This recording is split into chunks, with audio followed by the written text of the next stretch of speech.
What is up, guys? Welcome back to my channel. And today we're going to be getting into my Big East Conference Tournament predictions video.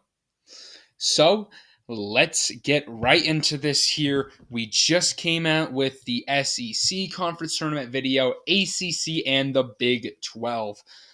Big East is our next one. It's obviously been another good year for the Big East. Some good teams in this conference, especially the top of the top, the UConn Huskies, finishing 18-2 in conference play.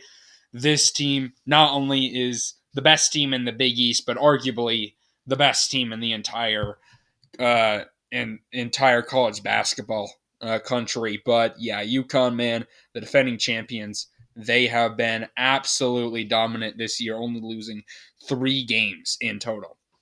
Then you get to the number 2 seed. That is the Creighton Blue Jays, finishing 14-6 in conference play. Tied up with 3-seeded Marquette, finishing 14-6 as well. That game on the 2nd of March was critical for this standing as Creighton did beat Marquette. But then we get to the 4 seed, which would be Seton Hall, finishing 13-7 in conference play. They are on the bubble here. Forgot to mention, but yeah, Creighton, Marquette, locks. They're going to be top teams, 3 and 2 seeds potentially. But you look at Seton Hall, they're a bubble team. Everyone below them are on the bubble. Seton Hall's a good team, though, 13-7 in conference play. Didn't have the best non-conference record, but they do have a solid record right there. And then we have 5-seeded St. John's, who finish 11-9 in conference play. 6-seeded Villanova, finishing 10-10 in conference play. 7-seed Providence, also finishing 10-10 in conference play. All of those teams we just listed are right in the bubble, right on the mix. Their fate is still very much in sight right now. Then we have the 8-seeded Butler team finishing 9-11 in conference play, tied up with 9-seeded Xavier finishing 9-11. Both of those teams would really need to go on a run here. I think they would have to probably beat, obviously, each other. And then if they beat UConn, I mean, that might just be enough for them to boost their way into the bubble. But obviously, their best path is to win this entire tournament. And then number 10 is Georgetown, finishing 2-18, and DePaul, who finishes 0-20. Obviously, those two teams are going to need to go on, win the entire thing. All right. Anyway, guys, let's get into our predictions here. That is going to start out with Butler taking on Xavier. Interesting battle. I like both of these teams. Both these teams need it for them to make the NCAA tournament. This game will be played on Wednesday. I am going to go with... Let's take a look at their matchups, actually, first. Xavier beat Butler by 14 on the 16th of January. And then these two met just last Wednesday. Butler won by 6. I do believe in Butler a little bit more. Butler's a team that had a rough February, kind of fell off, but they are on a 2-game winning streak right now. Xavier is a team that was kind of in the mix, like at the end of January, early February, but they've kind of fallen off as well. I do like Butler a little bit more than I do Xavier in that game. And then number 7, Providence taking on 10, Georgetown. Honestly, not going to go into too much analysis for these two. I am going to go with Providence to beat Georgetown, and I am going to go with Villanova to beat DePaul. All right, for a spot in the semifinals, UConn versus Butler.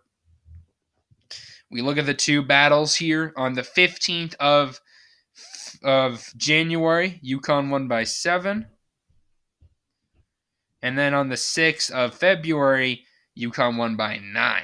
It's hard to beat a team 3 times, but when you're this talented like UConn, I do like them to pull off the win over Butler, which would essentially, I think, eliminate Butler from the NCAA tournament. But then the next matchup here, we have Seton Hall taking on St. John's. Weird that ESPN has it as TBD, but yeah, this one's for sure gonna happen. As St. John's isn't gonna have to play anyone in the first round. This is a critical game for both these teams. On Joe Lundardi's bracketology bubble, both these teams were in the last four in, I believe, the last time. I think that Seton Hall was in the last four buys list, and St. John's was in the play-in scenario. So obviously, Seton Hall, I think, deserves to be in, even if they lose to St. John's here. But if you're St. John's, you've got to win this game. I think that St. John's isn't going to make it if they don't win this game, to be honest. They'll still for sure be in the mix, and I could see it happening, but I don't think they would deserve it. If we take a look here at the 16th, Seton Hall beat St. John's by 15.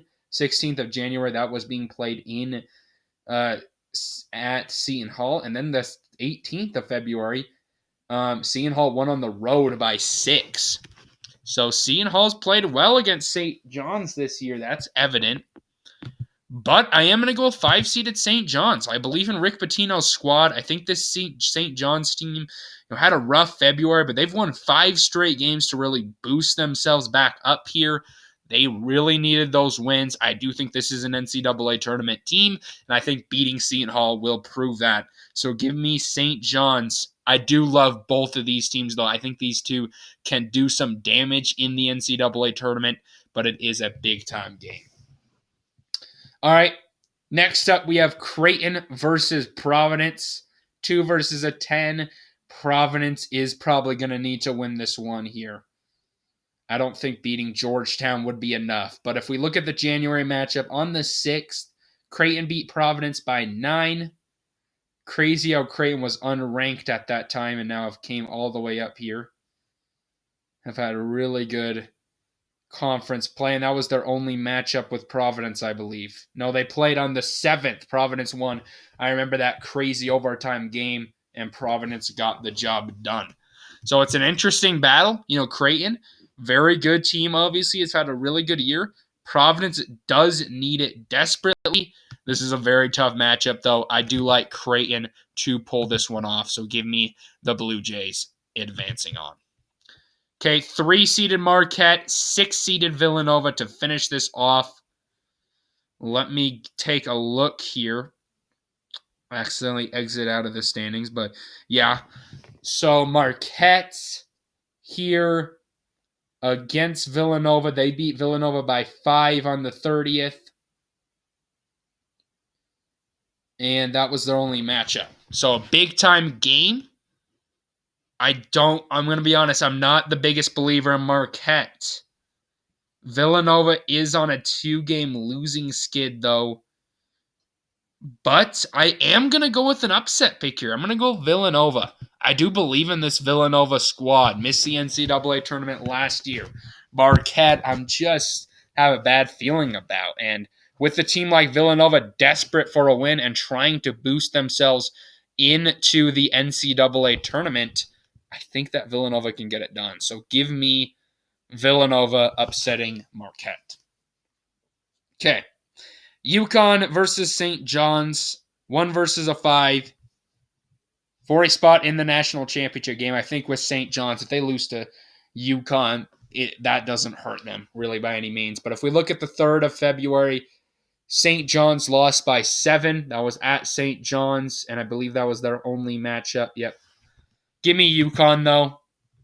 I just think that the St. John's team is too inexperienced in Rick Pitino's first year to beat that good of a UConn team. So St. John's, I don't think will get it done. Give me UConn. And then Creighton versus Villanova. Villanova pulling off the upset. These two just met last Saturday. Villanova got the upset win. I think with a win over. Man, if this scenario has happened, this is going to be a crazy bubble conversation. Providence, I don't think, would make it. But then you have these teams like St. John's, Seton Hall, Villanova. If they beat Marquette, I think they should deserve to make it. But anyway, Creighton, Villanova, to maybe just ensure that they are in, just beat Creighton.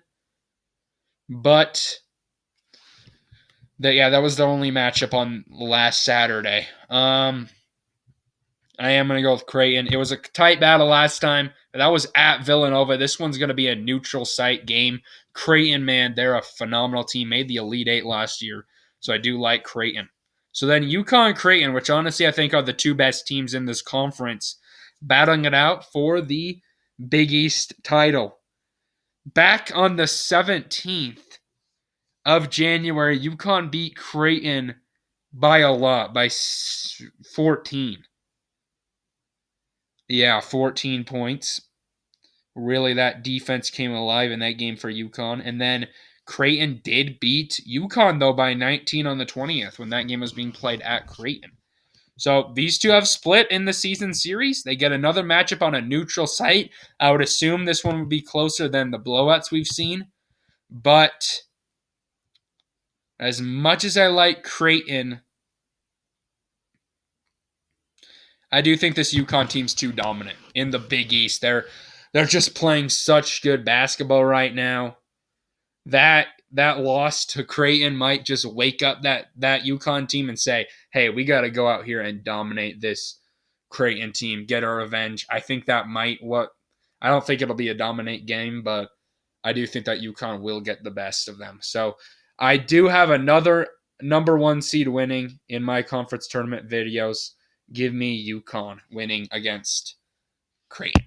All right, anyway, guys, thank you all for watching this video today. Hopefully, y'all enjoyed the content. Comment down below your Big East tournament predictions. Anyway, guys, peace.